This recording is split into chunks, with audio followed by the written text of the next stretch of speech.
Hello dear student, स्वागत करते हैं आप सभी का जेईई मेन जनवरी 2026 पेपर डिस्कशन में। यहाँ पे सारे पेपर हम जो है सीक्वेंस एकदम बढ़िया तरीके से यहाँ पे डिस्कशन करने वाले हैं। ऑलरेडी हमने 4 पेपर जो है सॉल्व किए हैं बेटा। ये हमारे पास 5th पेपर होने वाला है 23 जनवरी 2026 मॉर्निंग शिफ्ट का पेपर हमने ले रखा है। ठीक है, तो चलिए स्टार्ट करते हैं आज का session without any delay. Channel में नए हो तो कर लीजिए सब्सक्राइब चैनल को, ताकि सारे वीडियो आप तक पहुंच सके और आपकी प्रिपरेशन हमारी वीडियो हेल्प कर सके बेटा। ठीक है, चलिए तो आज बढ़ जाते हैं। ओके, सो यहाँ पे पहला जो क्वेश्चन उन्होंने पूछा है, there are 2 point charges, one at vertex and other at face as shown in figure, ये क्यूब में जो है दिया हुआ है बेटा। Find electric flux through the cube, आपको बताना है। अब ये जो क्वेश्चन होते हैं ना बेटा, अलग अलग आपको बताए जाते हैं। ठीक है, कभी कॉर्नर पे रखिएगा, कभी फेस पे रखिएगा, कभी एज पे रखिएगा, बट यहाँ पे उसने कंबाइन कर दिया भाई। ठीक है, दोनों ही केस को एक ही साथ पूछ लिया। तो बेटा आपसे क्यूब से निकलने वाला फ्लक्स पूछा हुआ है। ठीक है, ये नहीं पूछा कि कौन से फेस से आपको निकालना है। ठीक है, अब यहाँ पे एक चीज समझो, जब चार्ज को कॉर्नर पे रखा जाता है क्यूब के, तो इसका कितना कंट्रीब्यूशन आता है, किसी एक आपको इस चार्ज को इनक्लोज करना पड़ेगा। तो इनक्लोज करने के लिए, किसको, कॉर्नर वाले चार्ज को इनक्लोज करने के लिए आपको ऐसे 7 क्यूब और रखने पड़ेंगे। तो टोटल इसको मिला के कितने हो जाएंगे, 8। और ये 2 क्यू चार्ज किसमें आ जाएगा, सेंटर पे आ जाएगा। तो उस हिसाब से 8 में से किसी एक से निकलने वाला फ्लक्स कितना हो जाएगा बेटा। मैं यहाँ पे 5 टोटल लिख रहा हूँ बेटा। ठीक है, 8 में से किसी एक से निकलने वाला, तो यहाँ पे चार्ज 2 क्यू है, डिवाइडेड बाय कितना हो जाएगा, 8 एप्सिलॉन नॉट।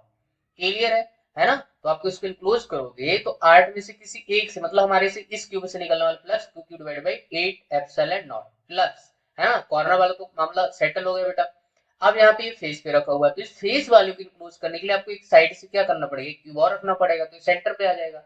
ठीक है, तो 2 से निकलने वाला Q divided by epsilon not, हमें तो सिर्फ एक से निकालना है ना, तो उसका हाफ कर दो बेटा। समझ रहे हैं कि नहीं। तो क्यू डिवाइडेड बाई कितना हो जाएगा, 2 एप्सिलॉन नॉट। आई होप ये चीज आपको समझ आई होगी बेटा। सिंपल सा है, कोई बड़ी बात नहीं है। ठीक है, आप चाहो तो इसको डिवाइड कर सकते हैं। ठीक है, तुम्हारे पास कितना हो जाएगा, q divided by 4 epsilon not और प्लस आपके पास q divided by 2 epsilon not. Clear है। तो एलसीएम वगैरह लेंगे तो 4 एलसीएम आ जाएगा, ऊपर बन जाएगा 3q। आया समझ में बेटा। आई होप ये चीज आपको अच्छे से क्लियर हो गई होगी बेटा। यहाँ पे एलसीएम लेंगे तो नीचे 4 एप्सिलॉन एलसीएम आ जाएगा, यहाँ पे q प्लस आपका 2q हो जाएगा। ठीक, तो हमारा जो आंसर जाएगा that is third is the correct answer भाई। क्लियर है। यहाँ पे जो नेक्स्ट क्वेश्चन है, that is from projectile. Question is, if a projectile is being projected with speed, आपको दे रखा है v एट एन एंगल आपको 60 दे रखा है with horizontal. Okay, find the ratio of speed at highest point vv to the speed at final point vc दे रखा है बेटा। ठीक है, एक चीज और यहाँ पे देखा करो, एंगल जरूर देखा करो कहाँ से दिया हुआ है। कभी कभी बच्चे क्या करते हैं, देखता है नहीं एंगल की वर्टिकल से कि हॉरिजॉन्टल से, डायरेक्ट आंसर निकाल देता है, वो भी आंसर यहाँ पे मैच कर रहा होता है। ठीक है, तो गलती होने के चांसेस हो सकते हैं बेटा।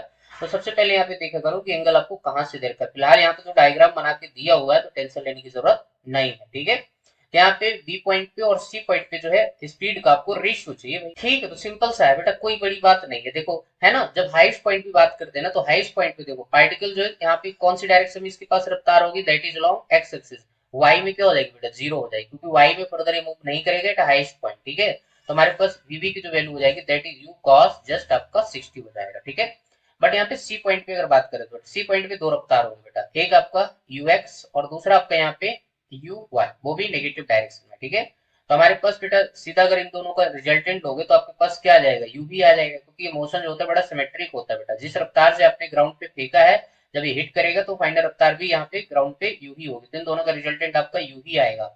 आया समझे। और एंगल यहाँ से कितना बनेगा बेटा, 60 बनेगा। ठीक है, चाहो तो निकाल सकते हो, कोई बड़ी बात नहीं है। यू एक्स इक्वल टू कितना आ जाएगा, यू कॉस आपका 60 और इधर हो जाएगा u i equal to u sine आपका 60। क्लियर है। सॉल्व करोगे, इनका मैग्नीट्यूड निकालोगे तो आपके पास यू ही आ जाएगा यार। ठीक है, तुम्हारे पास VV divided by VC equal to कितना हो जाएगा बेटा, देखो u डिवाइडेड बाई 2, क्योंकि u cos 60 की वैल्यू कितनी होती है, u बाई 2 हो जाएगा, है ना। और ये ऑलरेडी कितना आ रहा है बेटा, डिवाइडेड बाई u हो जाएगा। ठीक है, तो u बाई 2 u ने u को बल्ले बल्ले कर दिया, आंसर आ गया 1/2। बोले तो हमारा ratio 2 is the correct answer. ठीक है, so now our next question is from ray optics prism से पूछा है। Question is find a for a dispersion without deviation। ठीक है, मतलब सेकेंड प्रिज्म का एंगल आपको निकालना है विदाउट डेविएशन बाय। ठीक है, चलिए अब यहाँ पे जो है आपको थिन फिल्म करके दे रखा है, देखो बेटा। ठीक है, फर्स्ट प्रिज्म में एंगल दे रखा है 5 डिग्री, तो सेकंड आपको यहाँ पे कैलकुलेट करना है। ठीक, तो देखो बेटा, यहाँ पे refractive index of the prism का फार्मूला होता है म्यू इक्वल टू, वैसे डायरेक्ट फार्मूला लगा सकते, लेकिन वो फार्मूला आता है कहां से मैं आपको बता देता हूँ। म्यू इक्वल टू हमारे पास होता है साइन कितना, delta plus A divided by 2, है ना। ये डेल्टा मिनिमम होता है, डिवाइडेड बाई आपके पास साइन ए बाई 2। ठीक है, जब एंगल बहुत छोटे होते बेटा, है ना, तो आप यहाँ पे क्या लिख सकते हो, साइन थीटा को थीटा लिख सकते हैं, ठीक है। तो आप दोनों को ऊपर नीचे यहाँ पे सॉल्व करेंगे ना बेटा, ठीक है। तो म्यू इक्वल टू कितना हो जाएगा, delta plus A divided by 2, और इसको ए बाई 2 रखेंगे तो ऊपर 2 चला जाएगा, नीचे आपका ए, 2 ने 2 को मार दिया। जब इसको सॉल्व करेंगे तो हमारे पास जो डेविएशन का फार्मूला आएगा, delta equal to a mu minus 1, ठीक है। Where mu is the refractive index of the prism, a is the prism angle, ठीक है। ये फार्मूला यहाँ पे निकल के आता है। अब यहाँ पे दो प्रिज्म दे रखे हैं, तो फर्स्ट के करस्पॉन्डिंग जो डेविएशन आएगा डेल्टा 1 इक्वल टू लिखेंगे आपके पास ए1 म्यू 1 माइनस 1, ठीक है। और डेल्टा 2 जो आएगा दैट इज ए2 आपका म्यू 2 माइनस 1। नेट डेविएशन अगर लिखेंगे तो हमारे पास क्या हो जाएगा, delta 1 plus delta 2 equal to ये आपका डेल्टा नेट, और इसको बोलना है इक्वल टू 0, क्योंकि विदाउट डेविएशन की बात कर रहा है। तो यहाँ पे डेल्टा नेट क्या हो जाएगा, 0 हो जाएगा बेटा। बात समझ आ रही है, ठीक है। तो यहाँ पे क्या करेंगे, A1 आपको 5 डिग्री दे रखा है, म्यू1 की वैल्यू यहाँ पे 1.72 दे रखा है, माइनस 1, और प्लस आपके पास A2 पता नहीं तो इसको A दिया हुआ है तो ये मान लेंगे, और म्यू2 की वैल्यू आपको दे रखा है 1.90 माइनस 1 इक्वल टू कर देना बेटा इसको 0, राइट। सो अब यहाँ पे बेटा इस चीज को आप उधर ले जाइए, ठीक है। तो A मल्टीप्लाई यहाँ पे कितना हो जाएगा, ध्यान से देखिए, आपके पास 0.90, ठीक है, माइनस करेंगे इधर जाएगा तो कितना हो जाएगा, 5 माइनस में हो जाएगा, और आपके पास हो जाएगा 0.72।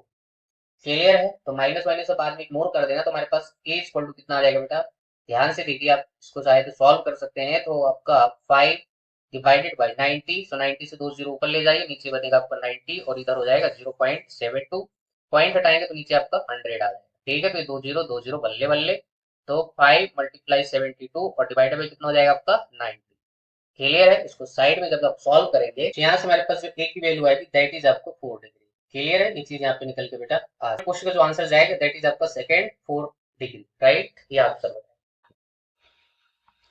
ओके, सो हमारे पास जो नेक्स्ट क्वेश्चन है that is for the given set of measurement find relative error आपको बताना है, ठीक है। ऑप्शन आपको दे रखे जस्ट यू कैन सी। सो बेटा रिलेटिव एरर होता है क्या है, देखो सबसे पहले तो आपको यहाँ पे क्या निकालना पड़ेगा, जस्ट मैं आपको कॉन्सेप्ट बता देता हूँ बेटा। क्वेश्चन इतना सिंपल है कि आप खुद भी कर सकते हो, ठीक है।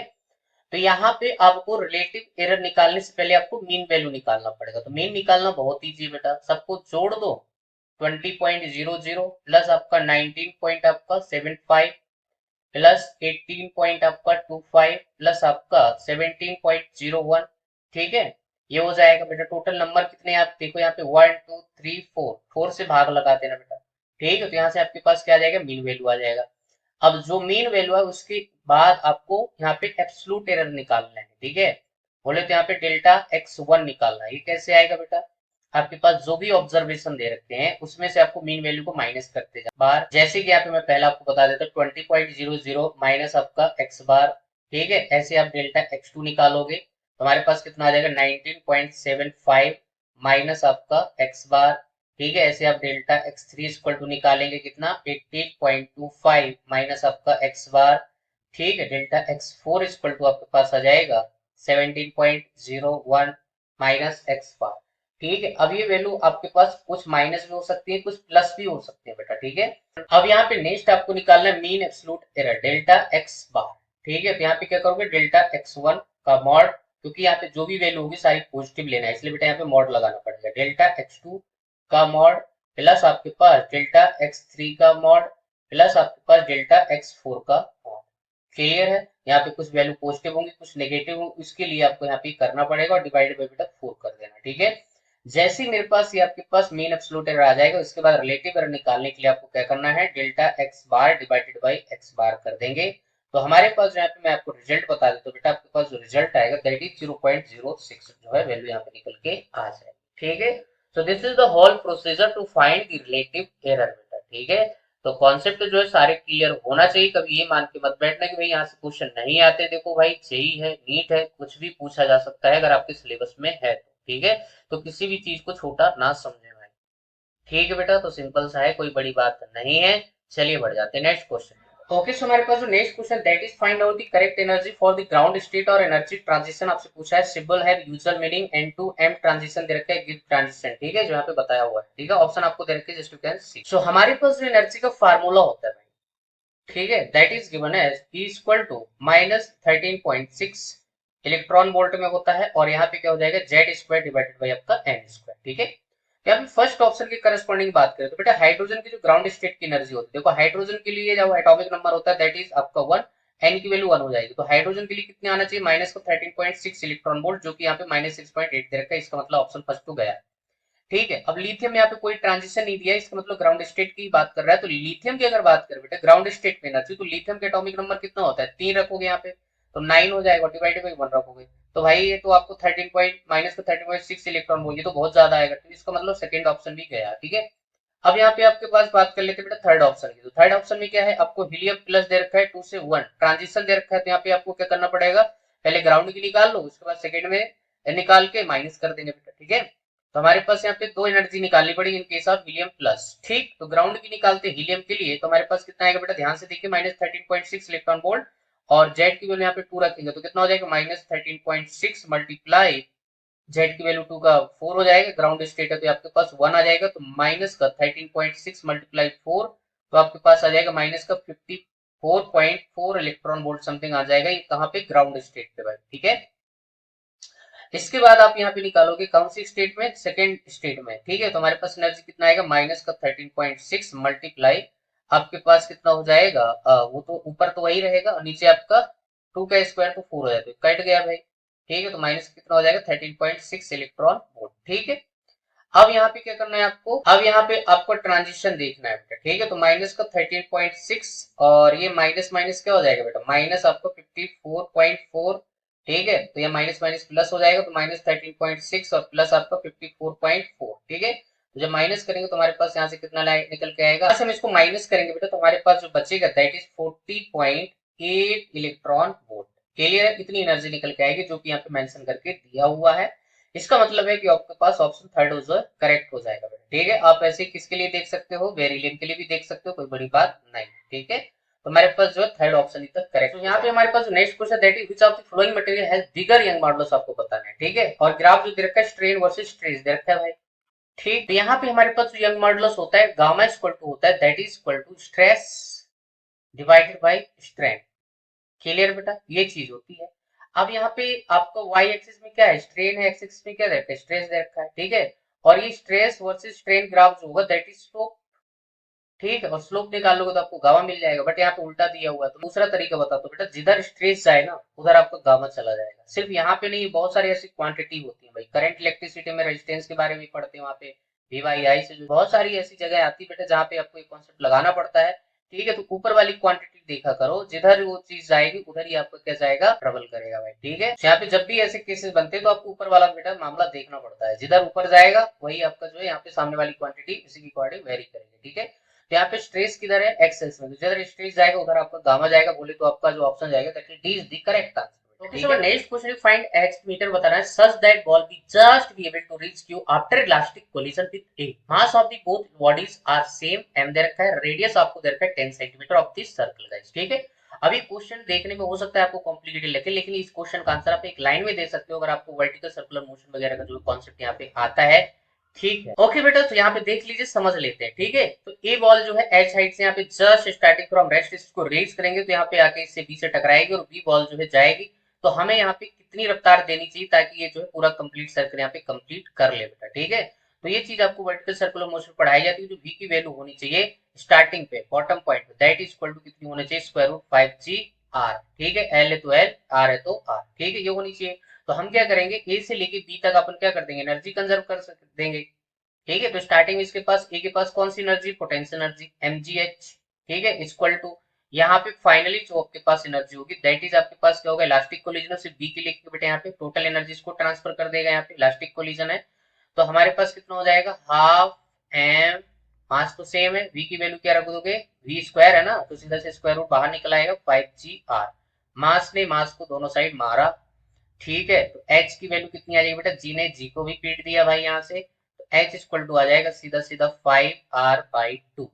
ठीक है, तो 5/2 मल्टीप्लाई r की वैल्यू यहाँ पे 10 सेंटीमीटर, तो 10 मल्टीप्लाई 10 टू पावर -2 करना पड़ेगा मीटर के लिए।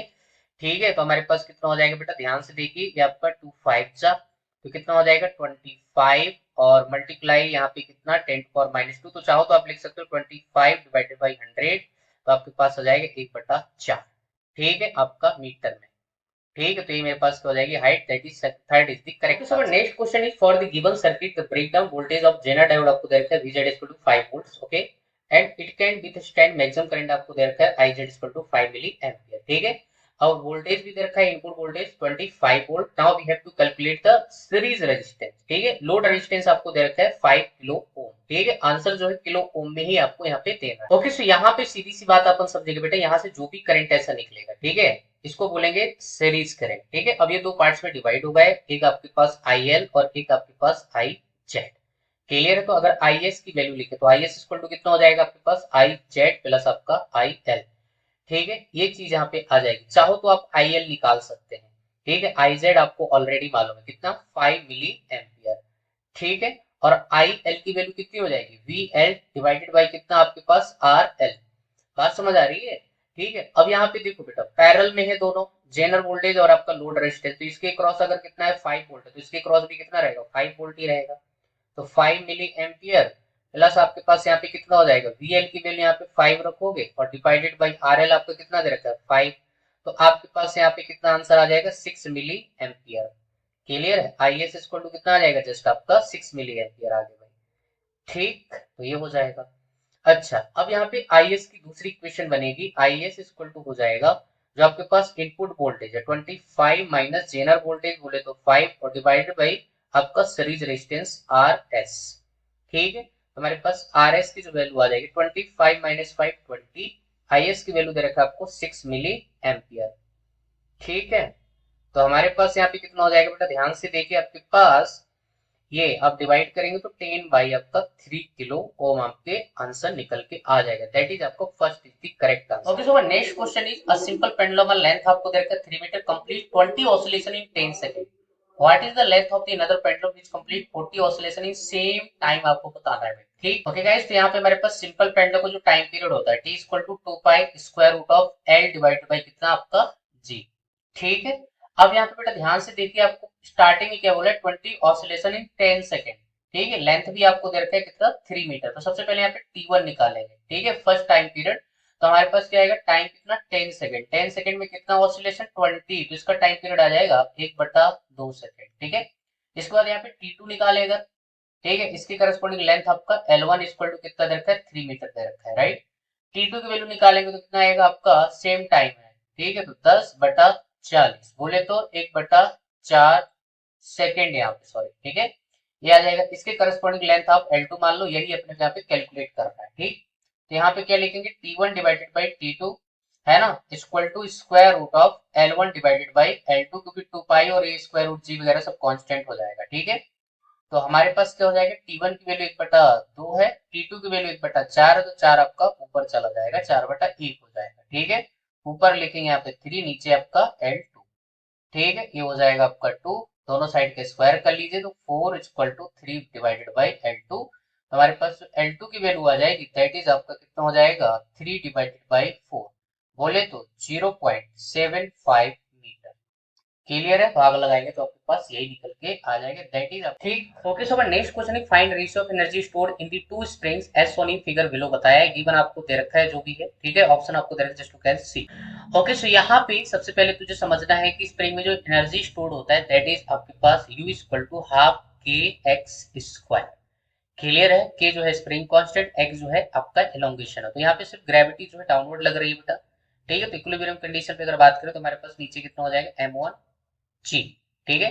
और ऊपर की तरफ लगेगा आपके पास के एक्स, राइट, आया समझ में। तो यहाँ पे हम जनरल स्टडी कर रहे हैं, है ना, तो उसके हिसाब से अगर एक्स की वैल्यू बात करो बेटा, ठीक है। अभी M1 M2 K1 K2 सब इग्नोर करो, हम यहाँ पे जो रिलेशन या फिर बोल सकते हैं डिपेंडेंसी निकाल रहे हैं कि पोटेंशियल एनर्जी किस पर डिपेंड करने वाली है बेटा, ठीक है। उससे क्या है, रेशियो निकालना है तो थोड़ा इजी हो जाएगा। तो यहाँ से हम क्या कर सकते हैं, m g equal to just यहाँ पे लिख देंगे के एक्स, तो हम एक्स को सब्स्टिट्यूट कर रहे हैं यहाँ से, एक्स इक्वल टू हो जाएगा एम जी डिवाइडेड बाई आपके पास यहाँ पे के हो जाएगा, ठीक है।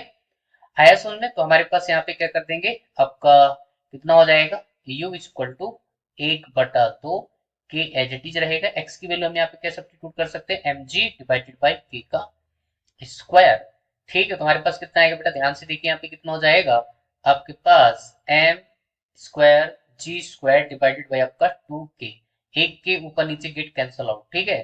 तो बेटा ध्यान से देखिए, g आपका कांस्टेंट, 2 भी कांस्टेंट, तो हमारे पास जो एनर्जी हो जाएगा दैट इज डायरेक्टली प्रोपोर्शनल क्या हो जाएगा, m square divided by k, clear है, क्योंकि मास और k का यहाँ पे रिलेशन बना के दिया हुआ है, ठीक। तो हम लिखेंगे U1 divided by U2 equal to M1 divided by M2 का square multiply K2 divided by K1।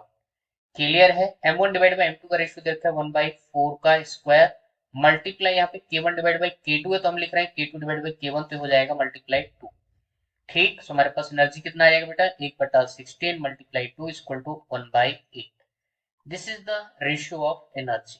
Clear है। तो यहाँ पे हमारे पास जो ऑप्शन जाएगा that third is the okay. So next question is in two different YDAC setup two different monochromatic waves are used but fringes width on the screen is same. Okay, यहाँ पे आपको रेशियो दे रखा है between wavelength and separation between the slits. आपको find करना है screen के डिस्टेंस के बीच का रेशियो गाइस। ठीक है। ओके, ऑप्शन आपको दे रखे just you can see. Okay guys, let's see the solution. बेटा यहाँ पे देखो फ्रिंज विड्थ उसने सेम बोला है तो fringe width beta equal to कितना होता है lambda capital D divided by small d। ठीक है, तो हम यहाँ पे क्या लिखेंगे ध्यान से देखिए beta 1 equal to lambda 1 d1 divided by small d1। ठीक है, और बीटा 2 इक्वल टू कितना हो जाएगा lambda 2 capital D2 divided bye d आपका 2 हो जाएगा। ठीक है, अब यहाँ पे बोला है कि बीटा 1 इक्वल टू बीटा 2 दे रखा है भाई, कोई बड़ी बात नहीं है। तो हम यहाँ पे क्या करेंगे lambda 1 d1 divided by small d1 equal to कितना हो जाएगा lambda 2 d2 divided by small d2। Clear है, ये चीज हो जाएगा। हमें यहाँ पे निकालना है d1 divided bye d2। Clear है, d1 डिवाइडेड बाय d2, तो d2 को इधर ले आइए, बाकी सारा डाटा इधर ले जाइए। ठीक है, तो लैम्डा 2 डिवाइडेड बाय कितना हो जाएगा लैम्डा 1 मल्टीप्लाई d1 और डिवाइडेड बाय कितना हो जाएगा आपका d2। ठीक है, ये चीज ऊपर जाएगी और आपका नीचे आ जाएगा। ठीक, थोड़ा इजी हो जाएगा। तो हमारे पास यहाँ पे डायरेक्ट आंसर आएगा बेटा, ध्यान से देखो d1 divided bye d2 equal to देखो d1 divided bye d1 small d1 divided by small d2 आपको कितना दे रखा है 2 डिवाइडेड बाय 1 दे रखा है। ठीक है, लैम्डा 1 डिवाइडेड बाय लैम्डा 2 कितना दे रखा है 1/2, तो हमारे पास तो लैम्डा 2 डिवाइडेड बाय लैम्डा 1 है तो 2 लिख दो बेटा, कितना आएगा 4 divided by 1। Clear, that is आपका fourth is the correct. So our next question is 2 point particles of mass 2m and m are attached to ends of the massless rod of length आपको दे रखा है। Find angular momentum of this system about an axis passing through their centre of mass and perpendicular to the rod if the system is rotating with angular velocity omega दे रखा है about the axis. Okay, option आपको दे रखा है just to can see that. Okay, so let's see the solution. बेटा समझ लेते हैं इसके कॉन्सेप्ट को। ठीक है, तो ये हमारे पास यहाँ पे एक रॉड है। क्लियर है, ऐसे दिस इज योर रॉड और यहाँ पे जो है दो मासेज आपको दे रखे, एक आपका 2m और यहाँ पे आपके पास ये m। ठीक है, अब यहाँ पे मान लीजिए इनका सेंटर ऑफ मास यहाँ पे कहीं पे लाई कर रहा है। टोटल डिस्टेंस आपको कितनी दे रखी है यहाँ पे रॉड की लेंथ दैट इज आपको l दे रखा है। ठीक है, सो आपको यहाँ पे r1 ये सेंटर ऑफ मास यहाँ पे पोजीशन जो है आपको निकालनी पड़ेगी 2m मास की और यहाँ पे m मास की फ्रॉम दी सेंटर ऑफ मास। ठीक है, इसको r2 मान लो बेटा। ठीक है, तो ये चीज वैसे भी आपको सिखाई जाती है। r1 निकालने का तरीका क्या है, r1 equal to total mass से भाग लगाना है। टोटल मास कितना हो जाएगा 3m। ठीक है, और टोटल लेंथ आपका ऊपर रहेगा और मास आपको अपोजिट वाला लेना है, बोले तो m। ठीक है, r1 निकाल रहे हो तो ये मास लेना, तो m डिवाइडेड बाई m, तो r यहाँ से r1 जो आ जाएगा दैट वुड बी l/3। ठीक है, सिमिलर अगर r2 निकालना बेटा, ठीक है, तो नीचे तो आपका मामला कांस्टेंट रहेगा 3m, ऊपर मास किसका आ जाएगा क्योंकि r2 निकाल रहा हो तो अपोजिट मास 2m इंटू टोटल लेंथ आपका l। ठीक है, मर गया तो आंसर आ जाएगा यहाँ पे 2l/3। ठीक है, तो ये हमारे पास सेंटर ऑफ मास की पोजीशन आ जाएगी m से 2l/3 डिस्टेंस पे, 2m से आपका l/3 पे। ठीक है, अब यहाँ पे एंगुलर मोमेंटम जो होता है of this system about centre of mass I into omega. ठीक है, IC यहाँ पे लिखेंगे सेंटर ऑफ मास से तो हमारे पास ओमेगा बाहर आ जाएगा। ठीक है, 2m का कितना लिखेंगे 2m मल्टीप्लाई r1 की वैल्यू कितनी दे रखी है आपके पास l/3 का स्क्वायर। क्लियर है, ये आपके पास, और प्लस यहाँ पे कितना हो जाएगा m मल्टीप्लाई 2l/3 का स्क्वायर। क्लियर, ये हो जाएगा बेटा। तो l इक्वल टू कितना हो जाएगा, ध्यान से देखिए आपके पास 2m l square divided by 9 plus कितना हो जाएगा आपके पास m into 4l square divided by 9 और इंटू ओमेगा। क्लियर, ऊपर कितना हो जाएगा 6m l स्क्वायर ओमेगा और डिवाइडेड बाई कितना हो जाएगा आपका 9। ठीक, कट जाएगा बेटा। ठीक है, 3 2 सा यहाँ से 3 से कट जाएगा बेटा। ठीक है, 3 2 सा और 3 3 सा। ठीक है, 9 आपका, सो हमारे पास 2/3 m ओमेगा l स्क्वायर जो इसका आंसर आ जाएगा निकल गया। ठीक है, तो यहाँ पे जो आंसर जाएगा that is first is the correct answer. Okay guys, so next question है two media of refractive indexes आपको दे रखा है n1 n2 have plane interference. Okay, speed of light in first आपको दे रखा है 2.4 multiply 10 power 8 metre per second and in second आपको दे रखा है 2.8 multiply 10 power 8 metre per second. Clear है, find critical angle of incident when light rolls from first to second medium. ठीक, ऑप्शन आपको दे रखे just you can see. Okay, so यहाँ पे कुछ नहीं करना, सबसे पहले आपको रिफ्रैक्टिव इंडेक्स निकालना है फर्स्ट और सेकंड के करस्पॉन्डिंग। ठीक है, तो हमारे पास जो क्रिटिकल एंगल का फार्मूला होता है sin c equal to mu rare medium divided by आपका म्यू डेंसर, ठीक है। या फिर ऐसे बोल सकते हो mu one divided by mu two. Mu two जो होगा डेंसर मीडियम होगा, म्यू वन जो होगा आपका रेयर मीडियम होगा, ठीक है। ऐसे आपको यहाँ पे समझना है। यहाँ से हमारे पास स्पीड इक्वल टू क्या हो जाएगा, speed in medium c divided by आपका म्यू, बोले तो रिफ्रैक्टिव इंडेक्स। क्लियर है। तो हमारे पास फर्स्ट की करस्पॉन्डिंग हम यहाँ पे कैलकुलेट करने जा रहे हैं बेटा, ठीक है। हमारे पास v इक्वल टू कितना दे रखा है 2.4 मल्टीप्लाई 10 टू पावर 8 और c की वैल्यू यहाँ पे कितनी हो जाएगी 3 multiply 10 to power 8 metre per second में डिवाइडेड बाय आपका म्यू, ठीक है। इसको चाहो तो म्यू वन बोल दो भाई, ठीक। तो हमारे पास यहाँ पे कितना आ जाएगा 10 टू पावर 8 तो गेट कैंसिल आउट हो जाएगा, तो हमारे पास म्यू वन इक्वल टू कितना हो जाएगा 3 डिवाइडेड बाय 2.4। क्लियर है। ऊपर जाएगा तो कितना हो जाएगा आपके पास 30 और डिवाइडेड बाय 24, ठीक। तो कितना हो जाएगा बेटा 6 से कट जाएगा, 6 5 और 6 4 5 बाई 4 आ गया बेटा, ठीक है आपका म्यू वन, ठीक है। सिमिलर आप क्या निकालोगे म्यू टू निकालोगे, तो कितना आएगा 3 मल्टीप्लाई 10 टू पावर 8 और डिवाइडेड बाय कितना है 2.8 मल्टीप्लाई 10 टू पावर 8 आपका रफ्तार दे रखा है, ये गया ये गया। अगेन यहाँ पे कितना हो जाएगा 30 डिवाइडेड बाय 28, ठीक है। काटोगे आप, किससे कट रहा है ये भाई, ठीक है। आप यहाँ पे एक चाहो तो यहाँ से काटा पीटी करेंगे तो ऊपर 15 हो जाएगा, नीचे आपका 40। क्लियर है। तो ब्यूटू इक्वल टू कितना आ जाएगा आपके पास 15 डिवाइडेड बाय आपका 40, ठीक। साइड ये करना है कि कौन डेंसर मीडियम है कौन आपका रेयर मीडियम है, समझ रहे हैं, क्योंकि क्रिटिकल एंगल जो होता है that is equal to rare divided by denser होता है भाई, ठीक है। तो यहाँ से आप देख सकते हो म्यू जो है आपके पास ये रेयर मीडियम है, ठीक है, और ये जो है आपका डेंसर बनेगा बेटा, ठीक है। तो यहाँ पे जो कंफ्यूजन मत रखना यार, क्योंकि हमने यहाँ पे mu one divide by mu to बोल दिया है, ठीक है। तो ये रटने से बेटर है तुम ये वाला फार्मूला याद करो बेटा, this formula is more general बेटा देन दिस, ठीक है। ऊपर आपका रेयर रहता है, नीचे आपका डेंसर रहता है इन केस ऑफ क्रिटिकल। और एक बात हमेशा याद रखना, light must go from the denser to rare. Clear है। तो हमारे पास जो क्रिटिकल एंगल की वैल्यू आ जाएगी साइन सी इक्वल टू, तो आपके पास रेयर मीडियम 15 डिवाइडेड बाई आपका 14 आया समझ में, और डिवाइड बाई क्या करेंगे आप, डिवाइड करेंगे 5/4 से, तो आपका 4 ऊपर जाएगा, नीचे आपका 5 बच जाएगा, ठीक है। तो हो जाएगा 5 3 सा, राइट। तो हमारे पास आ जाएगा 3 मल्टीप्लाई 4 और डिवाइडेड बाई 14, ठीक है। 2 से कट रहा है तो साइन सी इक्वल टू कितना हो जाएगा आपका 2 2 जा 4 और 2 7 जा, तो कितना आएगा 6 डिवाइडेड बाई 7। क्लियर है। तो हमारे पास क्रिटिकल एंगल की वैल्यू हो जाएगी दैट इज इक्वल टू 6/7, बोले तो sine inverse of 6/7 is the correct answer guys, ठीक है। सो आई होप यार ये चीज आपको समझ आई होगी। तो एक बात हमेशा आपको याद रखना है भाई, टीआईआर के केस में आपको पढ़ाया जाता है कि light must go from the denser to rare medium, ठीक है। तो साइन सी इक्वल टू होता है mu rare divided by mu denser, ठीक है। तो उसी के करस्पॉन्डिंग आपको यहाँ पे वैल्यू सिलेक्ट करना है कि कौन सा रेयर मीडियम है और कौन सा डेंसर मीडियम है। तो कंफ्यूजन नहीं रखना है म्यू वन और म्यू टू को लेकर बेटा, ठीक है।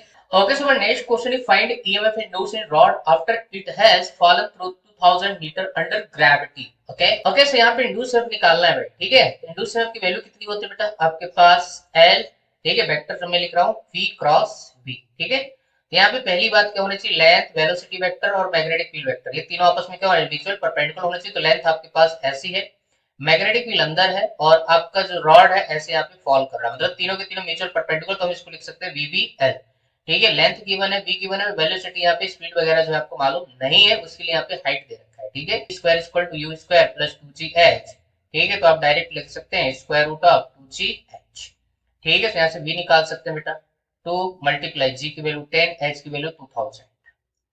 क्लियर, सारा डाटा एसआई में है। तो v इक्वल टू कितना हो जाएगा बेटा, ध्यान से देखिए, आपके पास 2 बाहर निकल आएगा और 10 टू पावर 4 बचे, तो 2 मल्टीप्लाई 10 टू पावर यहाँ पे 2 बाहर निकल आएगा, तो 200 मीटर पर सेकंड आपके पास रफ्तार आ जाएगी, ठीक। ये हो जाएगा। अब यहाँ पे वैल्यू सब्स्टिट्यूट कर दिए तो इंड्यूस EMF की वैल्यू जो आ जाएगा दैट इज v, बोले तो कितना 0.2 टेस्ला मल्टीप्लाई v आपका 200 और लेंथ आपको दे रखा है 20 मल्टीप्लाई 10 टू पावर माइनस का 2 मीटर में हो जाएगा, ठीक।